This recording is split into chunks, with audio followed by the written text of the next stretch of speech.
Maître Charles Anissé Poitier Amar appelle la nouvelle génération à prendre sa responsabilité en main pour lutter contre les mauvaises pratiques qui freinent l'épanouissement de cette couche sociétale. La nouvelle génération au Congo ne peut pas continuer à dormir sur ses lauriers alors que l'heure est à la mobilisation. Nous devons répondre à l'appel de l'histoire.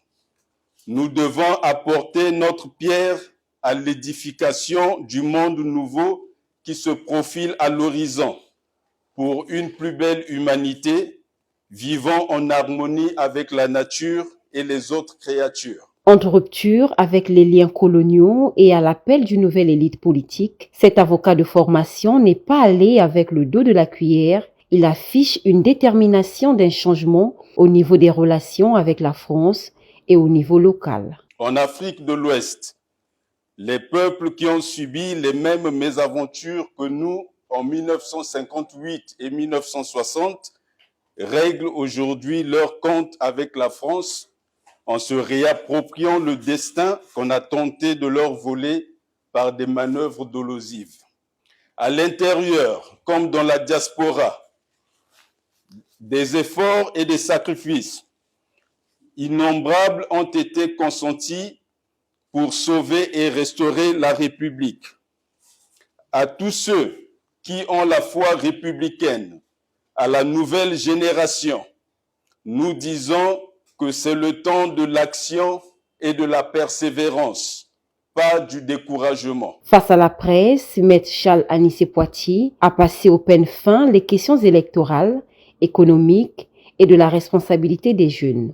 Penser qu'il y aura une élection en 2026, c'est supposer qu'il y a eu une élection en 2021 ou qu'il y en a eu une autre avant.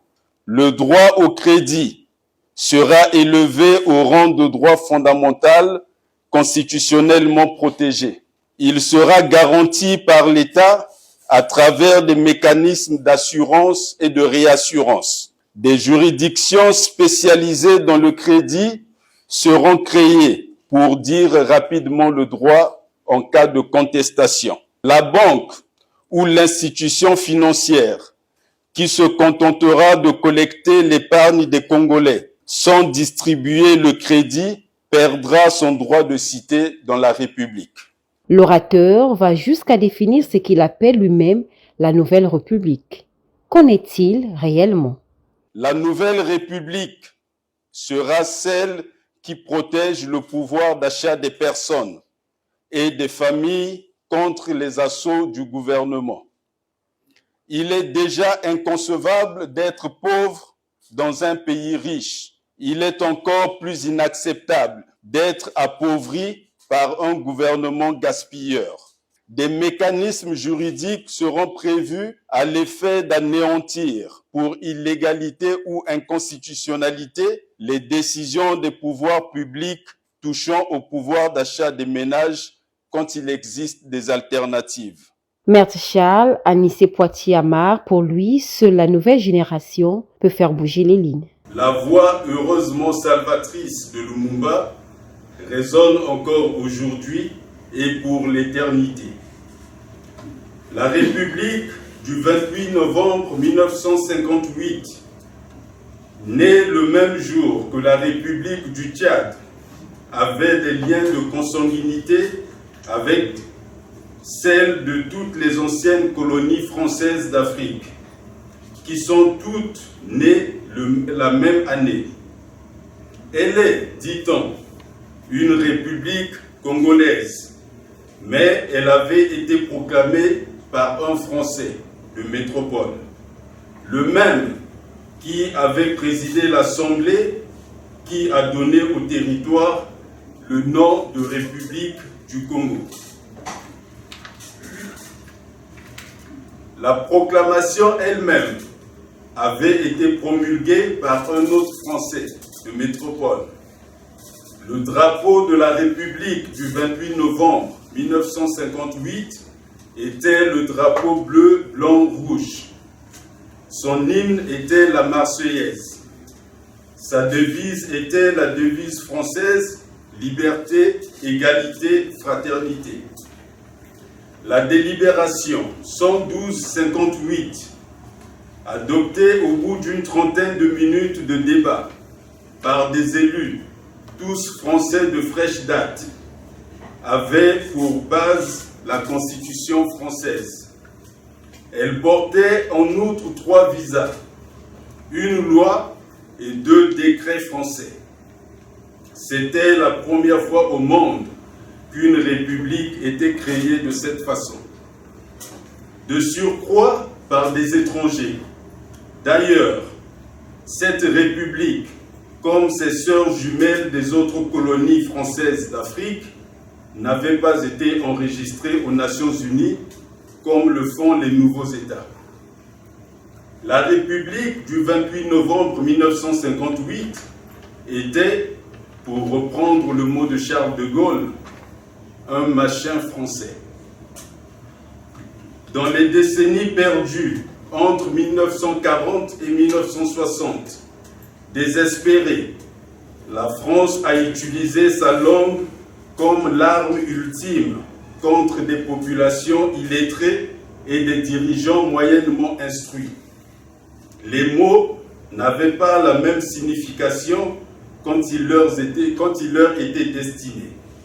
Les mots État, République, Constitution, civilisation, indépendance, communauté, égalité, liberté, fraternité, humanité ont été employés à tort et à travers. Les locutions communauté financière africaine et coopération financière en Afrique et le terme garantie de convertibilité illimitée relatif aux accords sur le franc CFA relèvent tous de la pratique de parler pour ne rien dire.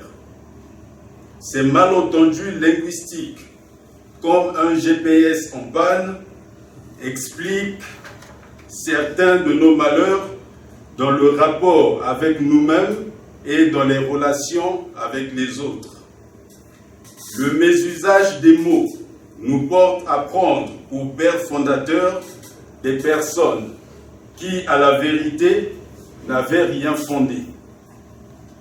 Malgré quelques modèles de comportement que certains inspireront dans des circonstances actées, en 1958, à la différence d'Ahmed Sékou Touré, ces personnes avaient fait le jeu de l'ancienne puissance coloniale. Nous ne fûmes pas indépendants en 1960, malgré la proclamation de l'indépendance, parce que ceux qui avaient fait campagne contre l'indépendance en 1958 sont ceux à qui la France l'a donnée en 1960 sans qu'ils ne l'aient demandé. Au Cameroun, les patriotes qui se sont opposés aux comparses de l'ancienne puissance coloniale de 1958 et 1960 ont été massacrés jusqu'au dernier. La tragédie de Félix Moumié est dans toutes les mémoires. La République est bien plus qu'un vocable. Elle est une philosophie de vie et de la vie. Dans cette dimension, il s'entend qu'un respect absolu est dû à la vie de chacun. Il est exclu que les moyens publics soient employés pour piéger la course d'autrui, parce que le droit à l'épanouissement et celui à la recherche du bonheur sont inhérents à la vie. Cette doctrine favorise le plus grand bonheur pour le plus grand nombre, en faisant du pays qu'il adopte celui où chaque rêve peut devenir une réalité. La République procède d'un contrat entre des personnes libres et éclairées. Elle ne peut être ni le fait du prince, ni résulter du dol. Elle consacre et protège le droit en tant que moyen de la justice. C'est pourquoi, en son sein, lorsque le droit est du côté de la minorité, celle-ci l'emporte sur la majorité. La République des Congolais, fondée par les Congolais pour les Congolais, est née à la Conférence nationale souveraine. Elle a définitivement pris corps dans la Constitution du 15 mars 1992. Après l'aube interminable de la recherche de la liberté perdue depuis l'arrivée du colonisateur sur notre sol, c'est à la Conférence nationale souveraine que les Congolais ont posé les actes de fondation d'une république. La république naît dans la douleur. Elle se fonde contre un état de nature ou contre un pouvoir, celui d'une puissance coloniale ou celui d'un régime. La République née à la Conférence nationale souveraine est semblable à la première République française qui est née dans la foulée des États généraux de 1789. Comme les Français qui n'en pouvaient plus des caprices de leur roi, les Congolais ont consenti des sacrifices pour se débarrasser du monopartisme et de leurs dérives. Ces sociétés cadenassées qui les ont étreints sous le PCT, ses organisations de masse et sa milice, à la suite du MNR, sa GMNR et sa milice, eux-mêmes précédés du monopartisme de fait, débuté en 1959. Il aura fallu la plus longue grève et la plus vaste désobéissance civile de notre histoire pour plier le pouvoir à la volonté du peuple congolais. Pendant 3 mois, les Congolais se sont privés de salaire, ont accepté de vivre difficilement, sans qu'aucune couche sociale ne soit épargnée. Tous les Congolais, sur toute l'étendue du territoire national, agissaient dans un élan patriotique, animés par la même volonté de créer un autre type de lien entre eux, avec le pouvoir et avec la communauté internationale.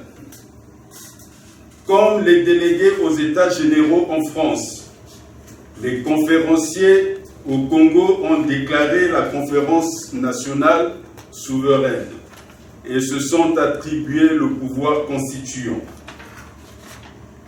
De tous les niveaux d'instruction et de toutes les catégories sociales, ils ont débattu de tout, sans exception.